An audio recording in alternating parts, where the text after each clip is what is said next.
Alrighty, so today we are going to be looking at 5 of the best free-to-play units in the game within Dokkan right now as of April 29th, 2024. We're going to also be looking at an honorable mention today. Now, usually I feel like these are kind of tough to make because with free-to-play units, I feel like a lot of the times I just kind of do the requirements where I farm them up, I get them done, I link level them, and then I kind of just forget they exist.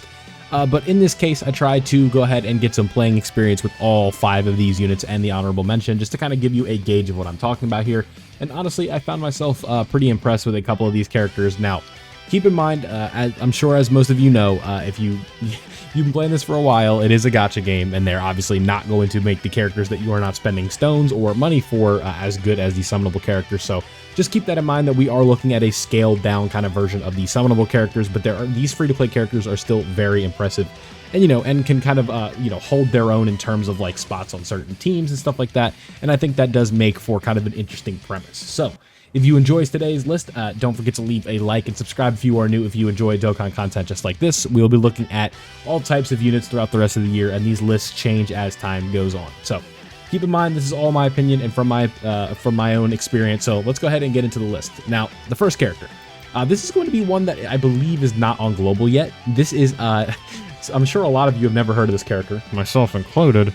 Buyan, the amazing soft-bodied monster. Now, he is a terrifying conqueror's lead of 50%, so whatever. But we have a greatly raises defense for 3-turn super attack effect, which is super nice because that means the next time you see this character, when they come back around, they are going to have the additional greatly raise to their defense. So their defense is still going to have not worn off from the super attack effect just yet. Then they also have a 50% chance to stun the enemy. It causes supreme damage. You're getting that 50% defensive raise.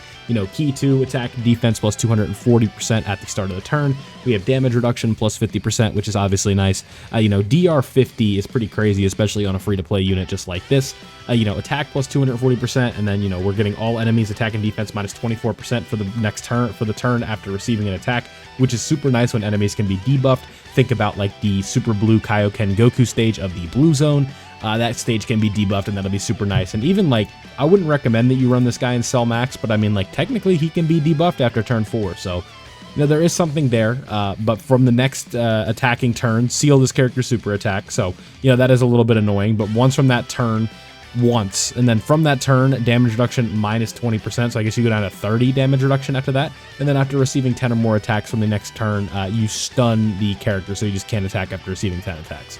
So we nullify Ki Blast super attacks against this character when HP is 50% or higher when receiving an attack, which is super nice because a lot of like mid to end game tier bosses do just like straight up Ki Blast super attacks, which will be super nice for a character like this because obviously he's going to nullify them, which means 0 damage.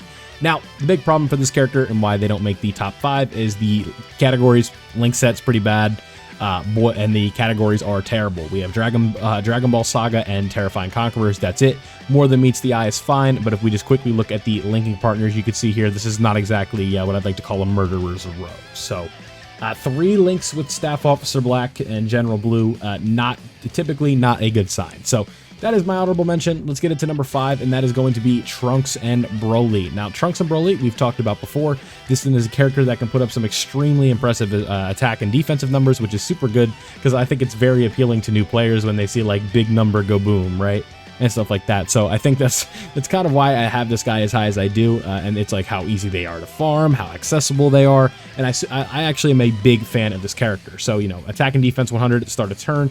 We have orb changing, we have additional ki with rainbow ki spheres, attack with rainbow ki spheres, which is super nice, 2 additional attacks with a medium chance of becoming a super. We have a high chance to do a crit, attack and defense plus 40% when launching a super attack, and then attack and defense plus 31% and damage reduction plus 8 per each super attack performed during that turn. So if we get like a triple super, we're looking at like 24% damage reduction, with 30% defensive raises right here for 1 turn on those supers. So a lot of defensive raising on top of the damage reduction. This is a solid free-to-play character that is going to be able to compete for you with a lot of different categories that are pretty good, right? Super Saiyans is a very nice team. Full Power is pretty good. Join Forces is obviously very good.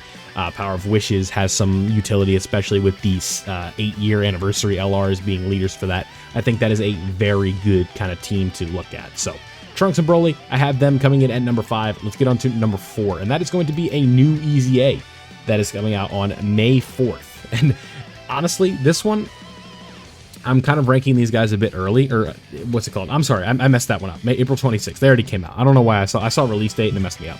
But we have, let's see what we have here. We have a lot of utility with this character. We have a 50% chance to stun on the 18 key. We have a 100% chance to seal, as well as an attack lowering on the 18 key or the 12 key, which is very nice. Then we have attack and defense plus 188% at the start of turn, very nice, as well as key plus 8. That is a lot of key, ladies and gentlemen. Then we have an additional attack and defense plus 88% when we're launching a super attack, and then we launch another super attack when the key meter is 22 or higher, which is super easy because we have plus 8 key at the start of turn. There's another Majin Buu Saga category ally attacking in this turn. Again, that's pretty easy because you'd be running them on mainly a Buu Saga team anyway. And then we have a 20% chance for extra evasion chance per Majin Buu Saga category ally attacking the same turn, so it's going to be a 40% chance to dodge, and then an additional 10% when all attacking allies in the same are Majin Buu Saga. So that's going to be a 50% chance to dodge. That was just a really fancy way of putting it. And then additional key plus 6, attack and defense plus 66%. And then we're going to be getting all these different effects when and essentially when the enemy is debuffed, which is what these super attacks are going to be doing anyway. So other debuffers on the team are going to help this guy out a lot. And then they are a 40% support for extreme Majin Power category allies, which is obviously super nice. So just keep that in mind. I think that is a solid character who's going to fit in super nice on the Majin Power team. And considering the way the Majin Power team has kind of, or not even the Majin Power team, but the Majin Buu Saga team that you'd be running him on is going to have a lot of Majin Power in it, obviously. So it's like on an extreme version of the Buu Saga team, this is what you would be running him with, where it's like you have LR Buu tanks, you have LR Super Buu, who's going to fit in just fine. You know, maybe Kid Buu gets an easy A, but I highly doubt it. You have Int Majin Buu, you have, there was somebody that I was looking for as well. You have Tech Exchange Buu wherever he's at, and right down here, Mr. Buu is very good when he gets his easy A, but the issue is he's not extreme class, so you do have to keep that in mind. The big kind of problem for this team in terms of like the extreme class lead, well, no, it would be this Buu. So if you have this Buu, I would say you are pretty much set in terms of running Babidi and Dabura with their easy A. So I have them coming in at number 3, it was number 4, excuse me, and that's why. I actually am a really big fan of this unit, but let's move on to number 3. And this might surprise some of you guys, and this is going to be Yamcha and Po, who got their easy A a couple months back, or a month back, excuse me. And you can see there's a lot going on with this passive here. And when I used this character specifically in the UI Goku Blue Zone, I was pretty impressed with what I saw. Like I saw as high as like 18 to 19 million at 55% in the second slot. So key plus 5 at the start of turn. It's kind of weird that we don't have, you know, an attack and defense buff, but we'll keep going. Attack and defense plus 150% at the start of turn, or not at the start of turn when performing a super attack, and then additional attack and defense plus 100% when performing an 18 key. So obviously we're hunting for the 18 key. We have an additional chance, or an additional with a high chance of becoming a super, and then an additional attack that has a high chance to become a super attack when there's another joined forces category ally attacking in the same turn, which again isn't too bad. You'd be looking at something like, where are they at? Tien and Chaozu is like an okay option. You have the LR Pilaf gang, that's a really good unit. You link them up with somebody like Bulma. But then this STR Yamcha obviously is also another very good character that you could run them with, but that is very contingent on having Bulma around. But I think on the Dragon Ball Saga team in specific, this is going to be a very, very good unit. And then defense plus 150, and the character will be stunned when there's a Peppy Gal's category enemy, which is extremely rare. There are not like any hard fights in the game right now with the Peppy Gal when a Peppy Gal's category enemy is there. And then here's the start of turn buff, essentially, with key 3, attack 150, and then a high chance of dodging the enemy's attack when we are up against a Peppy Gal's category, when we aren't up against a Peppy Gal's category enemy. So that's why I have these guys at number 3. I think this is an extremely impressive unit that I think if you guys have summoned for in the World Tournament and you've gotten them, you are going to be very lucky to have. So now we move into a JP exclusive. I believe this one is as well. But this one is going to be LR Beerus. Now, Beerus, this is a very funny character, but also a very solid character. There's not a whole lot going on here, but what this character has is you have a taunt, and a taunt mechanic is extremely valuable when the unit is not taking damage, and that is what this Beerus is doing. I don't think we need to talk about it too much. This character does a taunt, all the attacks move over to Beerus, he tanks them, and you're good. It's like a protection for the rotation. So that's why this guy is as good as he is. It is that taunt right there. So that is why I have this guy as high as we do. This is a mechanic that free-to-play units usually don't have access to, and it's actually good. So keep that in mind, and let's move on to number 1, and this might be a little bit surprising to you guys, but this is going to be Jacket Goku from April Fools. Now, I know this might sound a little crazy, but for me, why do I have this guy as high as I do? And at number 1, it's pretty simple. It's the link set. This is, I would say, aside from Shattering the Limit, this is like a summonable unit link set in all of these categories, right? How many is that right there? That's 13 categories for a free-to-play unit. That's pretty rare. So like if we, for an example, right, this character is on 8. This character is on, how many is that? That is 7. This character is on 3. This character is on, how many is that? Again, 7. And then the honorable mention we looked at was on 2. So this character essentially is almost on nearly double the amount of categories that a lot of these other characters are at. And then they work so well with these teams where we have Goku family, essentially, bond of parent and child, we're getting the guard, we're getting the damage reduction. There's so many things that this character is doing defensively, you know, with the attack raising, we're greatly raising attack and defense for 1 turn, we're recovering HP, you know, this guy's a Goku family leader.